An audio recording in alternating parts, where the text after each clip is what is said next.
नमस्कार, मी ॲडव्होकेट हरदास लांडे. बघा, आजचा व्हिडिओ जो आहे तो चेक बाउन्सच्या संदर्भामध्ये. कारण की बघा, आयुष्यामध्ये प्रत्येक व्यक्तीच्या आयुष्यामध्ये कधी ना कधी चेकने व्यवहार करायचा प्रसंग त्याच्या आयुष्यामध्ये येत असतो. म्हणजे असा एकही माणूस नसेल की त्याच्या आयुष्यामध्ये चेकने व्यवहार होत नाही किंवा त्याने चेकने व्यवहार केला नसेल. प्रत्येकाने कधी ना कधी चेकने व्यवहार केलेला असतो. कधी ना कधी चेकद्वारे पैसे बँकेतून काढलेले असतात. परंतु बऱ्याचशा लोकांना काय माहितीये का, चेक बाउन्स झाल्याच्या नंतर काय करायचं, चेक बाउन्स झाल्याच्या नंतर ज्यांनी चेक दिला त्याच्यावरती केस कशी टाकायची, त्याची प्रक्रिया काय राहते, त्याच्याकडून पैसे कसे वसूल करायचे, या संदर्भामध्ये बऱ्याचशा लोकांना माहिती नाहीये. या व्हिडिओमध्ये मी तुम्हाला चेक बँकेत टाकण्यापासून त्यांनी पैसे दिले नाही किंवा तो बाउन्स झाला तर त्याची कोर्टामध्ये केस दाखल करेपर्यंत याची सविस्तर माहिती ह्या व्हिडिओमध्ये तुम्हाला सांगणार आहे. बघा, प्रत्येकाच्या आयुष्यामध्ये काय असतं माहितीये का, कधी कधी तुमचा व्यवहार असतो. तुमच्या मित्रासोबत तुम्ही जर व्यवहार केला किंवा कोणासोबत व्यवहार केला किंवा एखाद्याला उसने पैसे दिले, त्याच्याकडून पैसे रिटर्न घ्यायचे, त्यांनी चेक दिला तुम्हाला, तो चेक तुम्ही बँकेत टाकला किंवा तुम्ही माल विकला एखाद्या व्यापाऱ्यानं तुम्हाला त्या मालाच्या बदल्यामध्ये चेक दिला, तो तुम्ही बँकेत टाकला, तो न वाटताच तो बाउन्स झाला किंवा तो पैसे नसल्यामुळे रिटर्न आला. किंवा बऱ्याचशा ठिकाणी काय होतं माहितीये का, व्याजानं पैसे दिले जाते, सिक्युरिटी म्हणून चेक घेतला जातो. मग ते पैसे देत नाहीये म्हणून काय करतो आपण, तो चेक बँकेमध्ये टाकला जातो. अशा बऱ्याचशा परिस्थितीमध्ये चेक काय होतात, वटत नाही किंवा त्याला पैसे मिळत नाही ज्याला चेक दिला त्याला. मग अशा परिस्थितीमध्ये नेमकं करायचं काय, आता चेक बाउन्स झाल्याच्या नंतर करायचं काय. तर बघा, पहिली गोष्ट, जो व्यक्ती तुम्हाला चेक देतोय तो व्यक्ती ज्या दिवशी तुम्ही तो चेक बँकेमध्ये टाकणार आहे त्या दिवशी त्याच्या खात्यामध्ये तुम्हाला जी रक्कम चेकवर लिहून दिलेली आहे ती रक्कम त्याच्या खात्यात ठेवणार आहे असं आश्वासन देत असतो. आणि त्या आश्वासनाच्या बेसवरच तुम्ही तो चेक बँकेमध्ये टाकत असता. म्हणजे एक प्रकारे तुम्हाला तुमचे पैसे त्या चेकच्या आधारे मिळण्याची हमी तुम्हाला तो देत असतो. आणि ते पैसे तुम्हाला मिळायला पाहिजे त्या दृष्टिकोनातून तो बँकेमध्ये त्याच्या खात्यामध्ये तेवढे पैसे ठेवणार याची हमी दिल्याच्या नंतर तुम्ही काय करता, त्यांनी सांगितलेल्या तारखेच्या दिवशी तो चेक बँकेमध्ये टाकता. बहुतांश अंशी काय होतं माहितीये का, ज्यांनी चेक दिला त्याच्या खात्यामध्ये पैसे नसल्या कारणाने काय होतं, चेक रिटर्न येतो. मग चेक रिटर्न आल्याच्या नंतर बँक काय करते, रिटर्न मेमो ज्यांनी चेक टाकला त्याला सांगते की सदरील खात्यामध्ये बंद आहे, ब्लॉक आहे, किंवा खातं ब्लॉक असू शकतं किंवा बंद आहे, किंवा त्याच्या खात्यामध्ये इनसफिशियंट फंड म्हणजे त्याच्या खात्यामध्ये पर्याप्त पैसे नाहीये तुम्हाला देण्यासाठी किंवा चेक एवढे पैसे नाहीये, अशा पद्धतीने कुठल्याही कारणाने तो चेक रिटर्न येतो. बघा, अशा परिस्थितीमध्ये तुम्ही काय करायला पाहिजे, जर तुमचा व्यवहार खरंच असेल आणि जर पुढच्या व्यक्तीची जर पैसे द्यायची तुम्हाला इच्छा असेल पण काही कारणास्तव त्याच्याकडून त्या दिवशी खात्यामध्ये पैसे ठेवणं शक्य झालं नसेल, तर अशा परिस्थितीमध्ये तुम्ही काय करा, कायदेशीर कारवाई सुरू करण्याच्या पूर्वी त्याच्यासोबत तुम्ही त्याला फोन करू शकता की तू सांगितलेल्या दिवशी मी बँकेमध्ये चेक टाकला वटवण्यासाठी, परंतु तो चेक वटलेला नाही, चेक रिटर्न आलेला आहे. तुम्ही मला हमी दिली होती की त्या दिवशी मी बँकेमध्ये पैसे ठेवील, परंतु तुम्ही बँकेमध्ये पैसे नसल्यामुळे तो रिटर्न आलेला आहे. जर समोरच्या व्यक्तीने ती गोष्ट मान्य केली की बाबा ठीक आहे, माझ्याकडून चुकी झाली, तुम्ही काय करा, तो परत चेक ह्या तारखेला बँकेमध्ये टाका, त्या तारखेला मी 100% माझ्या खात्यामध्ये तुम्हाला दिलेल्या चेकच्या रकमेचे पैसे मी माझ्या खात्यामध्ये ठेवील. जर अशी परत हमी दिली तर तो चेक तुम्हाला परत बँकेमध्ये त्यांनी सांगितलेल्या तारखेच्या दिवशी परत तुम्ही बँकेमध्ये टाकू शकता.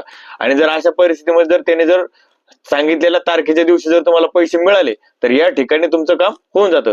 परंतु बहुतांश काय होतं माहितीये का, की त्या ठिकाणी पैसे मिळत नाही.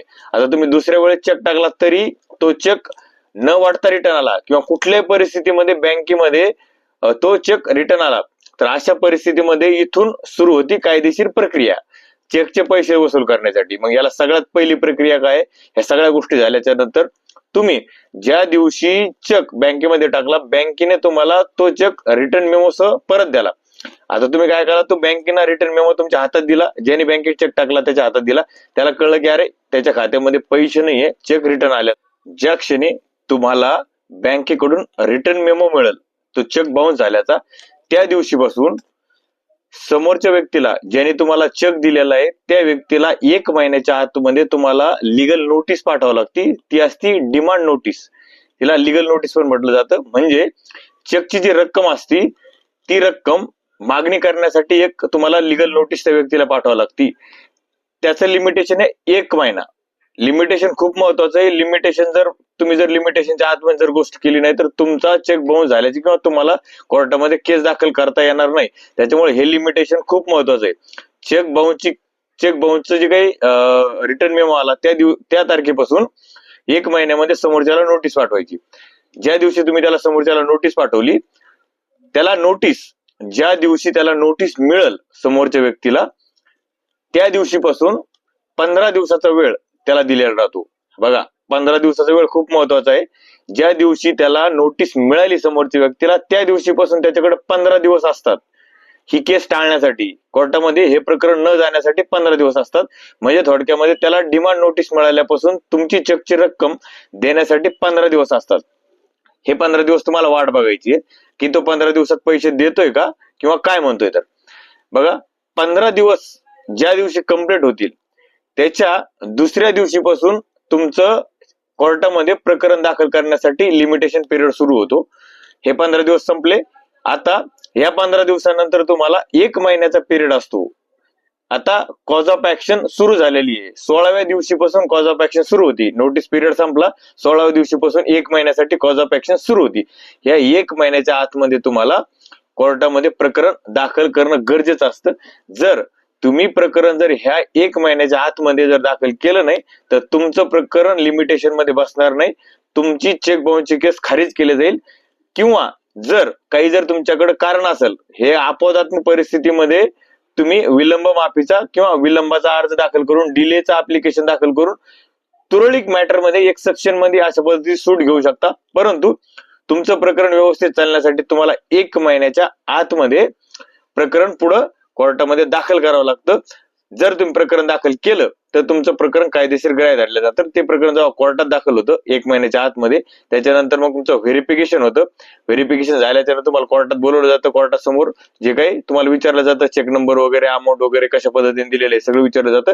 त्याच्यानंतर काढली जाते. त्याच्यानंतर कोर्ट इश्यू प्रोसेस करतं आरोपीच्या विरुद्ध इश्यू प्रोसेस केल्याच्या नंतर त्याला समन्स काढला जातो कोर्टाकडून, कोर्टामध्ये हजर होण्यासाठी. त्याच्यानंतर जेव्हा त्याला समन्स मिळेल कोर्टाकडून, त्या दिवशी तो कोर्टामध्ये हजर होतो, त्याच्या वकिलासह हजर होतो. आणि हजर झाल्याच्या नंतर तो सगळ्यात पहिलं काम करत असेल तर त्याला जामीन घ्यावा लागते. कारण की चेक बाउन्सची केस ही आहे नेगोशिएबल इन्स्ट्रुमेंट ऍक्ट 138 ची केस म्हटलं जातं त्याला. ही 138 ची केस जेव्हा दाखल होते, ही प्रायव्हेट कंप्लेंट म्हणून दाखल होते. ही जेव्हा दाखल केल्याच्या नंतर ही क्रिमिनल म्हणून दाखल केली जाते. त्याच्यामुळं याच्यामध्ये ज्याने चेक दिलेला आहे तो आरोपी जेव्हा कोर्टामध्ये हजर होतो समन्स गेल्याच्या नंतर त्याला जामीन घ्यावा लागत असते. एक जामीनदार द्यावा लागतो. जामीनदार दिल्याच्या नंतर तो त्या ठिकाणी जामीनवर मुक्त केलं जातं कोर्टाकडून. आता परत या ठिकाणी सुद्धा कॉम्प्रोमाइज करण्यासाठी दोन्ही पार्टीला संधी दिली जाते. कारण की चेक बाउन्सच्या केसमध्ये कुठल्याही स्टेजला कॉम्प्रोमाइज करता येतं. त्याच्यामुळे तुम्ही कॉम्प्रोमाइज त्या ठिकाणी सुद्धा करू शकता. पण जर पहिल्या 1 किंवा 2 तारखेमध्ये जर तुम्ही कॉम्प्रोमाइज केलं, हे तुम्हाला समज ज्या नोटीस आलेली आहे कोर्टाकडून त्याच्यामध्ये लिहिलेलं राहतं की तुम्ही कोणत्या तारखेला कॉम्प्रोमाइज केल्याच्या नंतर तुम्हाला किती रक्कम जी आहे ही तुम्हाला कोर्ट फीस परत मिळू शकते. अशा पद्धतीने नोटीस मध्ये दिलेलं राहतं. त्या पद्धतीने जर तुम्ही जर त्या पहिल्या 1-2 तारखेमध्ये जर कॉम्प्रोमाइज केलं तर कोर्ट फीस जी काही कोर्टामध्ये भरलेली राहते तुम्ही प्रकरणासोबत, कोर्टाची जी कोर्ट फीस असते ती भरल्याच्या नंतर ती कोर्ट फीस तुम्हाला रिफंड मिळू शकते जर तुमचं कॉम्प्रोमाइज झालं तर. पण जसं जसं टप्प्याटप्प्यानं पुढे गेलं तसं तसं ती दंड म्हणून रक्कम कोर्ट तुमच्याकडून वसूल करू शकतं आरोपीकडून, आणि ती एक तर फिर्यादीला देऊ शकतं किंवा शासनाकडे जमा करू शकतं. अशा पद्धतीनं मग पुढे केस चालती. केस चालल्याच्या नंतर जर केसचा याच्यामध्ये आरोपीनं कॉम्प्रोमाइज केलं नाही फिर्यादी सोबत किंवा त्यांचे पैसे दिले नाही तर मग केस चालती. दोन्ही साईडचा एव्हिडन्स, पुरावा वगैरे सगळ्या गोष्टी बघितल्या जात्या. अंतिम निकाल दिला जातो आणि ह्या निकालामध्ये ह्या केसमध्ये आरोपीला जास्तीत जास्त 2 वर्षापर्यंत शिक्षा देण्याचा अधिकार न्यायालयाला आहे. किंवा चेकच्या दुप्पट रक्कम आरोपीला लावायला सांगू शकतो कोर्ट, किंवा अशा पद्धतीचा निकाल कोर्ट देऊ शकतो. म्हणजे एकतर 2 वर्ष शिक्षा देऊ शकतो किंवा चेकची दुप्पट रक्कम देऊ शकतं किंवा दोन्हीही शिक्षा कोर्ट या ठिकाणी देऊ शकतं. अशा पद्धतीची चेक बाउन्सची केस कोर्टामध्ये चालते. बऱ्याचशा लोकांना चेक बाउन्स झाल्याच्या नंतर काय करायचं किंवा चेक बाउन्स झाल्याच्या नंतर 2 महिन्यांना त्यांना 2-3 महिन्यांना कळतं की माझा चेक बाउन्स झालेला आहे आणि त्याचं लिमिटेशन सुद्धा संपलेलं असतं नोटीस पाठवण्याचं. त्याच्यामुळं तो चेक त्यांच्या काही कामात येत नाही. त्याच्यामुळे ह्या ज्या गोष्टी सांगितलेल्या मी लिमिटेशनच्या खूप महत्वाच्या आहे. चेक बाउन्स झाल्याच्या नंतर 1 महिन्याच्या आतमध्येच नोटीस पाठवावी लागते. त्याच्यानंतर नोटीस मिळालेला, आरोपीला नोटीस मिळाल्यापासून जर त्यांनी 15 दिवसाच्या आतमध्ये पैसे दिले नाही तर 16व्या दिवशी कॉज ऑफ ऍक्शन सुरू होती आणि 16व्या दिवसापासून 1 महिन्याच्या आतमध्ये ते प्रकरण कोर्टामध्ये दाखल होणं गरजेचं असतं, कोर्ट फीस सह. तेव्हाच तुमचा कायदेशीर चेक बाउन्सची केस कोर्टामध्ये चालू शकते. हे सगळ्या गोष्टीची माहिती, डिटेल माहिती मी तुम्हाला 138च्या केसच्या संदर्भात किंवा चेक बाउन्सच्या संदर्भामध्ये ह्या व्हिडिओमध्ये दिलेली आहे. बघा, तुम्ही जर चॅनलवरती नवीन असाल, अजूनही चॅनलला सबस्क्राईब केलं नसेल तर आपल्या चॅनलला पहिलं सबस्क्राईब करा, बेल आयकॉनची लाईक करा, शेअर करा, कमेंट्स करा. जास्तीत जास्त लोकांपर्यंत हा व्हिडिओ पोहोचा, कारण की प्रत्येकाच्या आयुष्यामध्ये चेकचा व्यवहार कधी ना कधी आपल्या आयुष्यामध्ये येत असतो. हेच या व्हिडिओच्या माध्यमातून सांगायचं होतं. धन्यवाद.